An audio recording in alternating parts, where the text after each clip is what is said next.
Hello friends, welcome back my YouTube channel study with Surendra. आज हम आप लोगों को प्रकाश का प्रकीर्णन बताएंगे, अर्थात स्कैटरिंग ऑफ लाइट के बारे में बताएंगे। तो पूरी जानकारी के लिए मेरा पूरा वीडियो अंत तक ध्यान से देखिए, और यदि अभी तक हमारे चैनल को सब्सक्राइब ना किया हो तो सब्सक्राइब जरूर कर लीजिए। चलिए शुरू करते हैं। तो आपने देखा होगा, आकाश नीला दिखाई देता है। सूर्योदय और सूर्यास्त के समय सूर्य लाल दिखाई देता है, यानी जब सूर्य उगने लगता है, जब सूर्य अस्त होने लगता है तो लाल दिखाई देता है, आकाश नीला दिखाई देता है। आदि ये सारी क्रियाएं क्यों ऐसी होती हैं? प्रकाश के प्रकीर्णन के कारण, अर्थात स्कैटरिंग ऑफ लाइट के कारण ऐसा होता है। तो स्कैटरिंग ऑफ लाइट या प्रकाश का प्रकीर्णन किसे कहते हैं, चलिए जान लेते हैं। तो जब प्रकाश किसी ऐसे माध्यम से गुजरता है जिसमें धूल या धुएं आदि के सूक्ष्म कण होते हैं, तो इन कणों के द्वारा प्रकाश सभी दिशाओं में फैल जाता है। तो इस प्रकार से प्रकाश का कणों द्वारा विसरण प्रकाश का प्रकीर्णन कहलाता है। प्रकीर्णन का अर्थ होता है फैलना या बिखरना। तो इस परिभाषा का अर्थ हुआ कि जब प्रकाश धूल या धुएं या किसी अन्य सूक्ष्म कणों से होकर गुजरता है या जाता है तो फैल जाता है, और अब कणों के कारण फैला या विसरित हुआ, इसीलिए इसे प्रकाश का प्रकीर्णन कहते हैं। क्योंकि प्रकीर्णन का मतलब ही होता है फैलना या बिखरना। बता दें कि लाल रंग के प्रकाश के लिए प्रकीर्णन सबसे कम होता है। तो ऐसा इसलिए क्योंकि लाल रंग की तरंगदैर्घ्य सबसे अधिक होती है। तरंगदैर्घ्य यानी वेवलेंथ।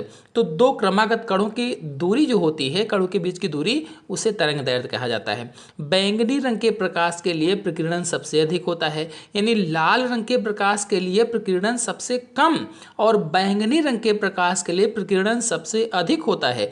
क्यों? क्योंकि बैंगनी रंग की तरंगदैर्घ्य सबसे कम होती है।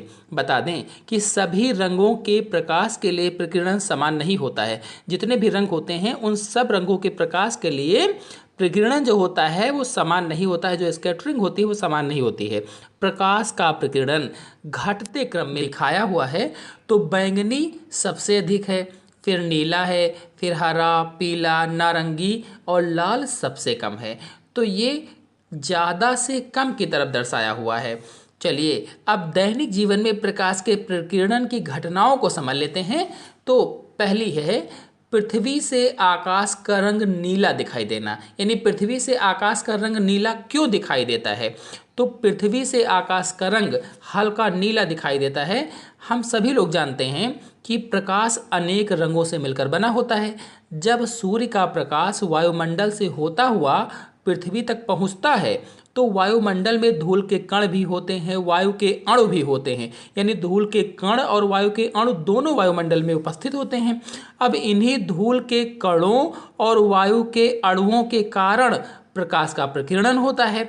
अब मैंने अभी आपको बताया था कि बैंगनी रंग का प्रकाश जो होता है, बैंगनी रंग के प्रकाश का प्रकीर्णन सबसे अधिक होता है और फिर उसके बाद नीले रंग का आता है। तो कुल मिलाकर देखा जाए तो सभी रंगों से बैंगनी और नीले रंग के प्रकाश का प्रकीर्णन जो होता है वो अधिक होता है। इसीलिए बैंगनी और नीला प्रकाश चारों ओर फैल जाता है। अब जो प्रकीर्णन के बाद रंग मिला, हल्का नीला मिला, यानी हल्का नीला मिला।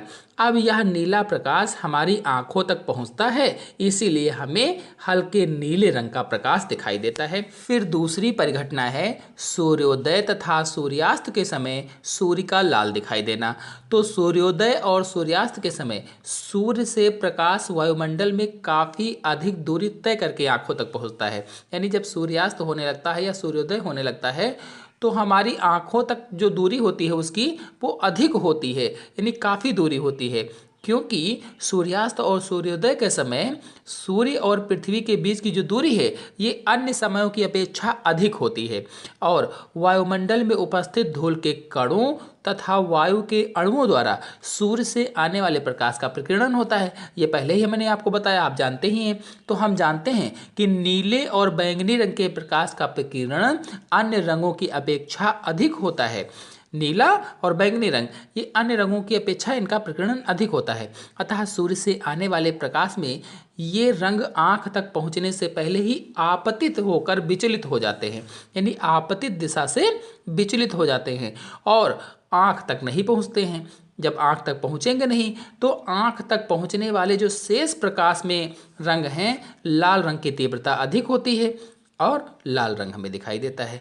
क्योंकि लाल रंग की तीव्रता क्या होती है? अधिक होती है, इसीलिए सूर्य लाल हमें दिखाई देता है। फिर अगला है गहरे जल का नीला दिखाई देना, यानी जो गहरा जल होता है वो नीला क्यों दिखाई देता है? तो जब प्रकाश गहरे जल से गुजरता है तो जल द्वारा प्रकाश का प्रकीर्णन होता है। नीले और बैंगनी रंग का प्रकीर्णन अधिकतम होने के कारण प्रकीर्णित प्रकाश का रंग हल्का नीला हो जाता है और हमें वो नीला दिखाई देने लगता है। फिर अगला है चंद्रमा के तल से आकाश का काला दिखाई देना। तो जब सूर्य का प्रकाश चंद्रमा की ओर जाता है तो चंद्रमा वायुमंडल ना हो, यानी चंद्रमा पर वायुमंडल नहीं है, तो चंद्रमा पर वायुमंडल ना होने के कारण प्रकाश का प्रकीर्णन ही नहीं होता है, इसीलिए आकाश से हमें वो काला दिखाई देता है। फिर अगला है खतरे अथवा रेलगाड़ी के सिग्नल का रंग लाल क्यों होता है? तो चूंकि लाल रंग के प्रकाश का प्रकीर्णन बहुत कम होता है, मैंने पहले ही बताया था, अतः लाल रंग का सिग्नल दूर से ही दिखाई दे जाता है। यही कारण है कि खतरे अथवा रेलगाड़ी के सिग्नल का रंग लाल होता है।